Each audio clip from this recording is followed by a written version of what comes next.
اور میں بچوں سے کہا کرتا ہوں چلے ہو تم سے تو اس نے کوئی امتحان ہی نہیں مانگا، تمہیں کلینوں پہ بٹھا کے کہہ رہا ہے پڑھ لو، امتحان تو انہوں نے دیے، کوئلوں پہ پڑھا، بدر میں پڑھا، احد میں پڑھا، تبوک میں پڑھا، خیبر میں پڑھا،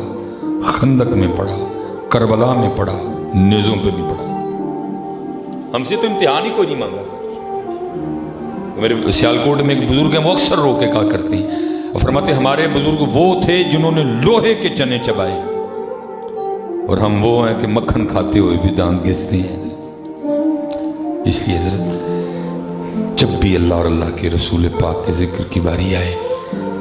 تو اس طرح کیا کرو کہ پتہ لگے واقعی کسی نے کہا ہے۔ لیکن دکھ ہے یار، جہاں جاؤ کیا نہیں پڑھتے ہیں، جہاں جاؤ کیا نہیں پڑھتے۔ تو جب یہ حالات ہوں کہ ان کے نام کے لیے کیا نہ پڑے تو پھر نہیں ہے۔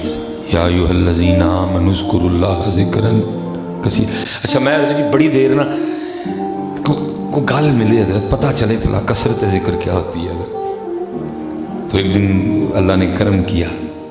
حضرت جنید رحمۃ اللہ تعالی علیہ کو پڑھ رہا تھا، تو میں نے پڑھا کہ حضرت نا وہ حجام کی کرسی پر بیٹھ کر اپنا خط بنوا رہے تھے حضرت۔ پہلے اس نے حضرت کی زلفیں تراشی،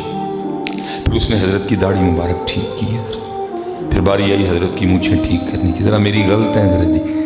حضرت کا جو انداز تھا وہ لکھا ہے جب نائی نے اس طرح حضرت کے ہونٹوں کے قریب کیا نا وہ مونچھیں ٹھیک کرنے کے لیے، تو حضرت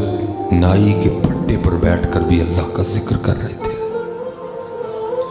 اور ذکر کل بھی نہیں تھا، باللسان تھا، زبان سے ذکر ہو رہا، ہونٹ ہل رہے تھے، اس نے اس طرح پیچھے کر لیا۔ عرض کرتا ہے حضرت آپ ذکر کر رہے ہیں، ہونٹ حرکت میں ہے،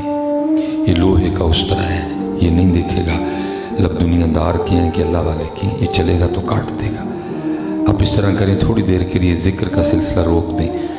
تاکہ میں آپ کی مونچھیں ٹھیک کر لوں۔ کمال جواب دیا، فرمایا تو اس طرح چلا، ہونٹ کٹتا ہے تو کٹنے دے، میں نے یار کا ذکر نہیں چھوڑنا ہے۔ لیکن حضرت جی کسی کی بھائی بات نہیں کروں گا، بڑے بڑے نیک پاک لوگ بیٹھے ہیں، ہم چھوڑ چکے ہیں، سارا دن گزر جاتا ہے حضرت جی، ہم ایک بار بھی اس کو یاد نہیں کرتے۔ اور پھر میں دکھ سے کہا کرتا ہوں وہ مقصد ہے، وہ مقصد ہے جی، لیکن ہم نے ظلم کیا کیا، ہم نے اس کو بنا دیا ضرورت نہیں رہ گیا حضرت۔